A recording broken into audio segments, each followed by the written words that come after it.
إن الحمد لله نحمده ونستعينه ونستغفره ونعوذ بالله من شرور أنفسنا من يهد الله فلا مضل له ومن يضلل فلا هادي له ونشهد أن لا إله إلا الله وأشهد أن محمدا عبده ورسوله وداعيا إلى الله بإذنه وسراجا منيرا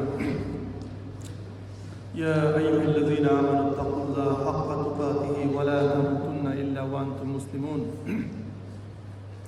يا أيها الناس واتقوا ربكم الذي خلقكم من نفس واحدة وخلق منها زوجها وبث منهما رجالا كثيرا ونساء واتقوا الله الذي تساءلون به والأرحام إن الله كان عليكم رقيبا يا أيها الذين آمنوا اتقوا الله وقولوا قولا سديدا يصلح لكم أعمالكم ويغفر لكم ذنوبكم ومن يطع الله ورسوله فقد فاز فوزا عظيما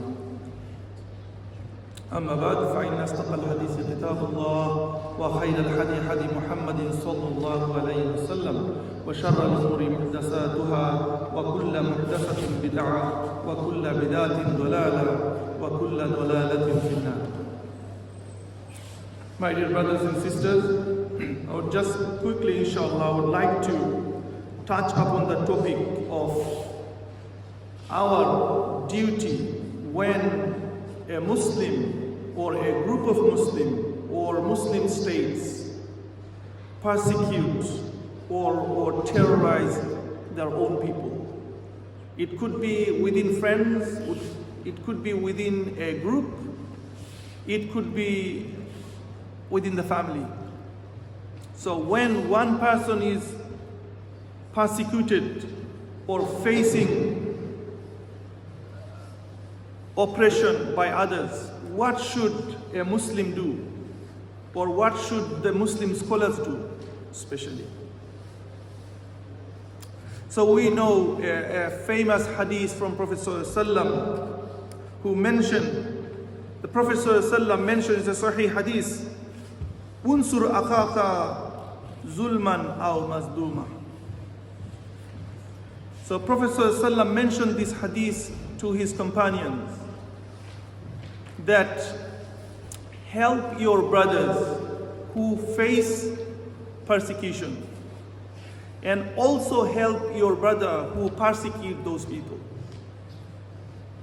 So Sahaba Ikram radiallahu anhum asked, Ya Rasulullah, we understand the reason why should we help our brother from the zalim, help our brother who facing persecution.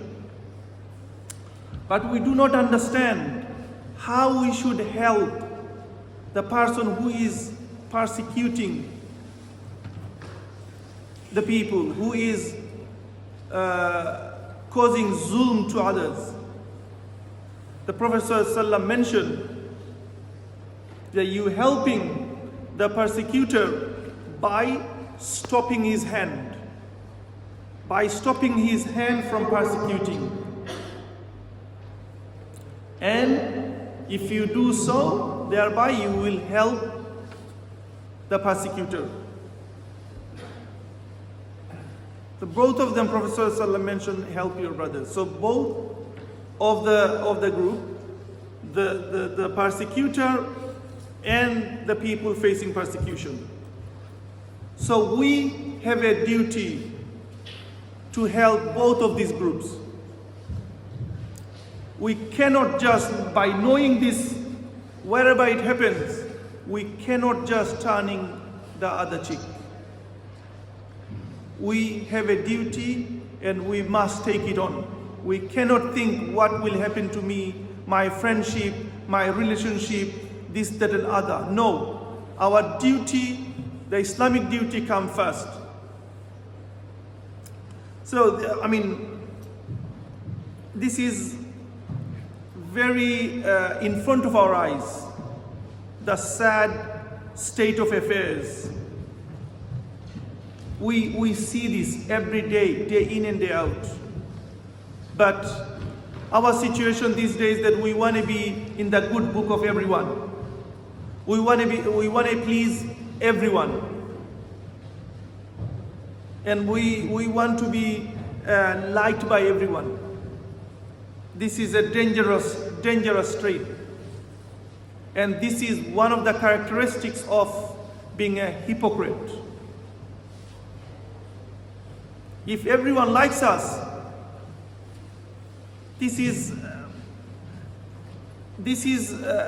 we hope to be, we do this by hoping that we want to be in the good books of everyone, so that everyone likes us.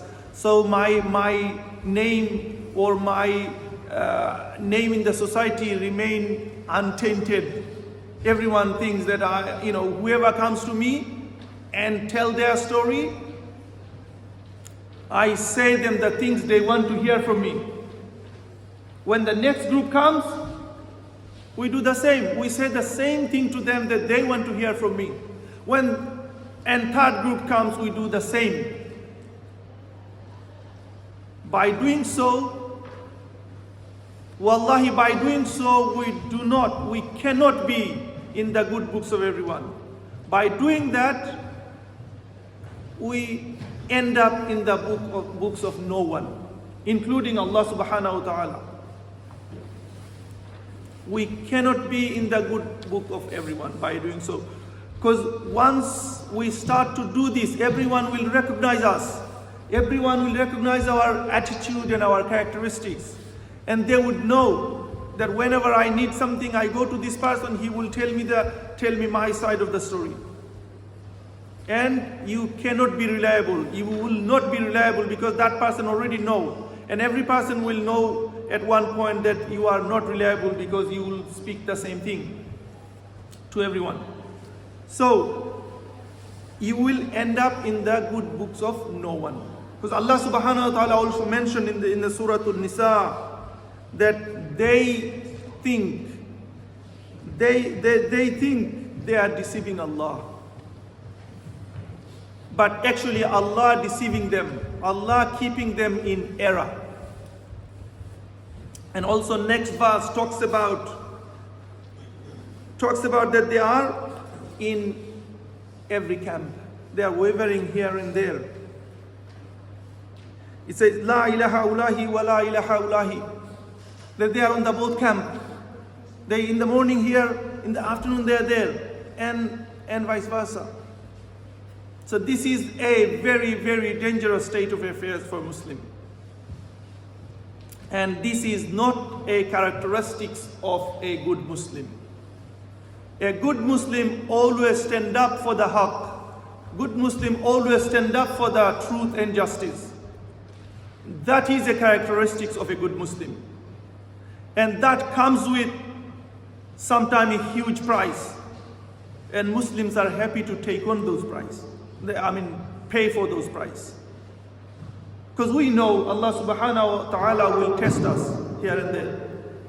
And our life is full of tests and tribulations. We need to know this. Before we say we are Muslim, we need to know this. As soon as we declare our shahada, the trials and tribulation will fall upon us. And with our strongness of our iman, we need to overcome all these hurdles. Otherwise, danger is waiting for us. Prophet ﷺ, in this regard, Prophet ﷺ mentioned many hadiths. There are some important points to take on. Obviously, this duty is a collective duty. This duty is for the kifaya. So wherever the injustice takes place, first and foremost, it is for the locality to take on. If it is a family, then the duty falls onto the family members. If it is within a community group or an organization, first and foremost, the duty falls into the members of that community groups or the scholars who are among or within the community groups or who have a specific knowledge about the area. And if it is within the state levels, then it falls into everyone within the state and beyond. If it is within the ummah, then the duty falls into the whole ummah. We should speak up. So it is a collective duty. But secondly, the Prophet ﷺ warned us, if we fail to take on that duty, Prophet ﷺ mentioned, perhaps Allah will cover all of them with punishment. So if we fail In a Sahih Hadith, Prophet ﷺ mentioned the punishment waiting for all of us. Take that warning. Punishment waiting for all of us. Thirdly, it is also, we know that it is simply not always possible to restrain the wrongdoers. Sometimes wrongdoers are very powerful.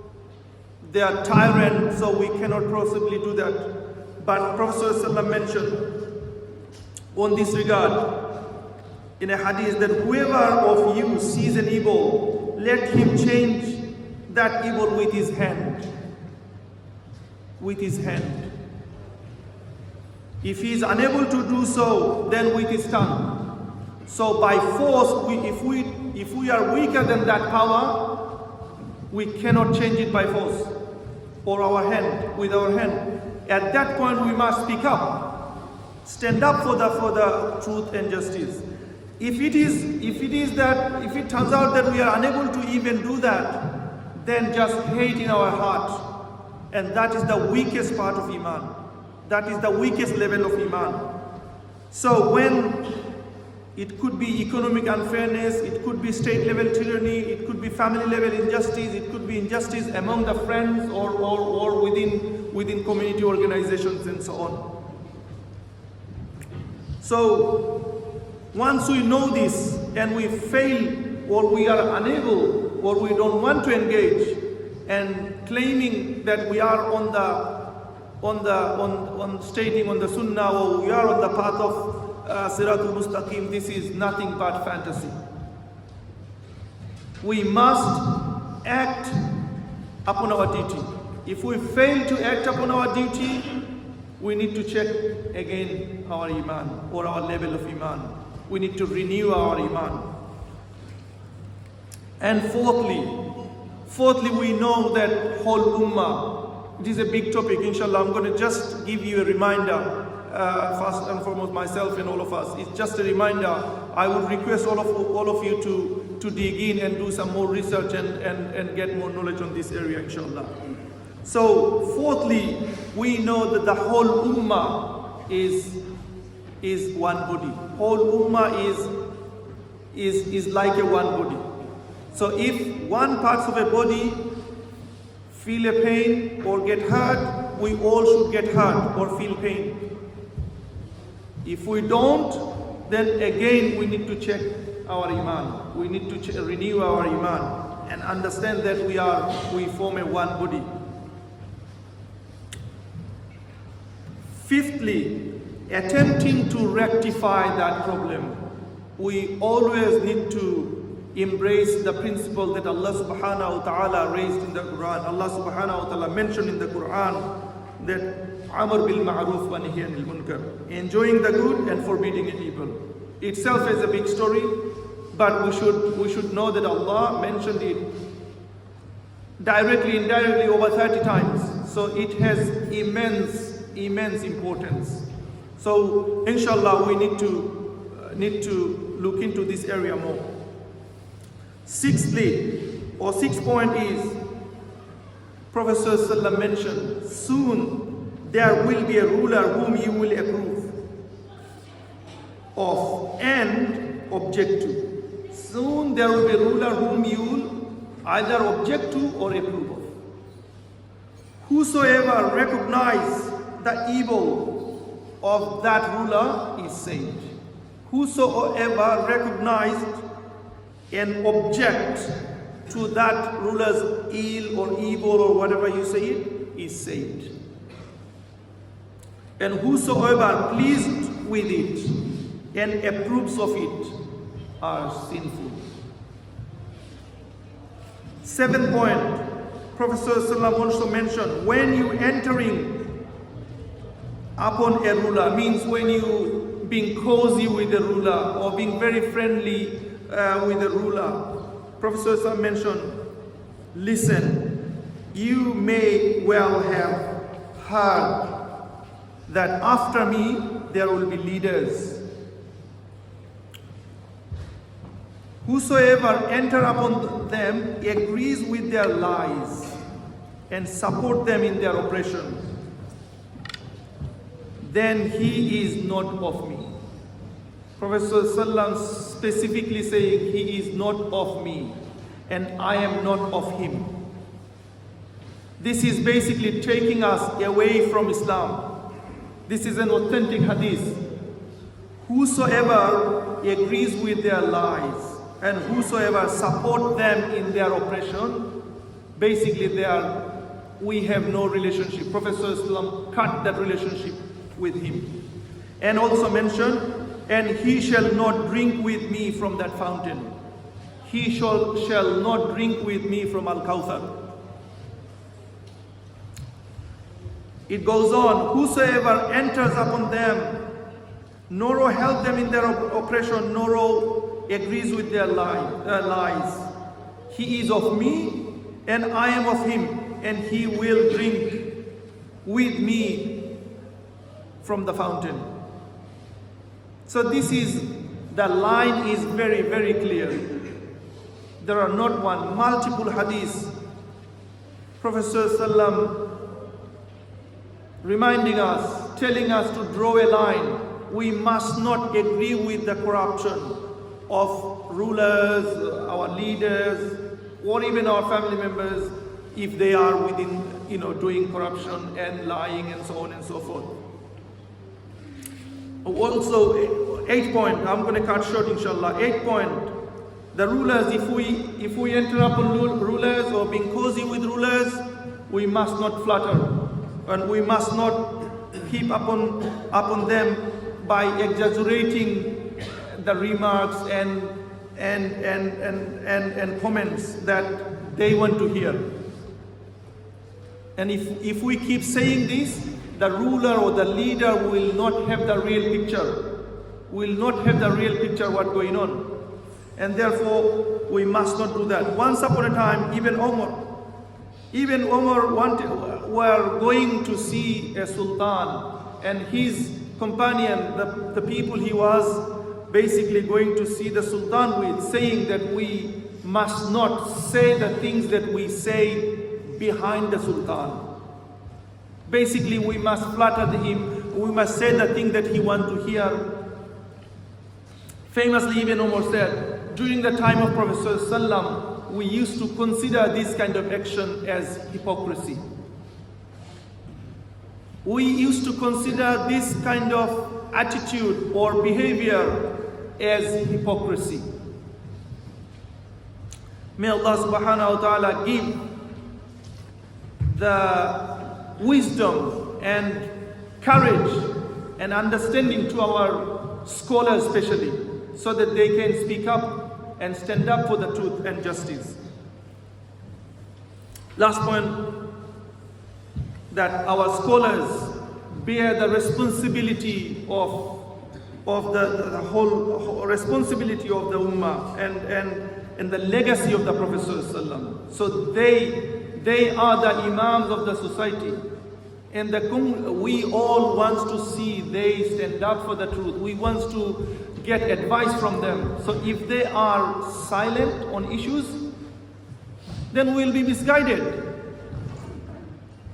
They cannot be silent on issues unless they face persecution or torture, or their family is to face torture or persecution. Imam Zahabi explained that Al-Awzawi proclaimed in front of a tyrant the truth. He mentioned, unlike those corrupt scholars who justify every action of those rulers and who turns the ills and falls into truth. So may Allah subhanahu wa ta'ala give all of us, especially our scholars, that courage and that hikmah and knowledge to stand up for the justice and the truth. We know famously during the time of Abbasid Khalif al-Mansur, the Imam, the great Imam Abu Hanifa was offered to be the Chief Justice, Chief Qadi, and he refused. He refused because he wanted to be independent. he do not want it to be domesticated. I mentioned this, domesticated by the leaders and the statements. We know when the imam and scholars are domesticated by the leader, they only say their perspective. They only glorify the leaders, nothing else. They do not care about their duties. So Abu Hanifa was imprisoned. And the story goes on and he died there. Abu Hanifa, Imam al-Azam, we say, he could have taken the job and become the second powerful man during the realm of Al-Mansur. Our leaders, our imam, our scholars should take lessons from this, other than saying the empty word that we are Hanafi. If you are Hanafi, you speak up and you stand up for the truth and justice. I pray that Allah subhanahu wa ta'ala give all of us tawfiq to understand this important point. We know countries like in Palestine, even last night, 10 people were killed, murdered. Even a lady was shot on the neck. She died on the spot. There is no one to speak. So may Allah subhanahu wa ta'ala give us courage and tawfiq and understanding to speak up for the truth and justice. أقول قولي هذا أستغفر الله لي ولكم ولسائر المسلمين فاستغفروا إنه هو الغفور الرحيم.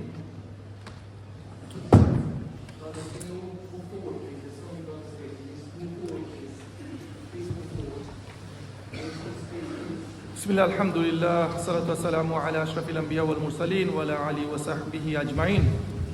اللهم صل على محمد وعلى آل محمد كما صليت على إبراهيم وعلى آل إبراهيم إنك حميد مجيد.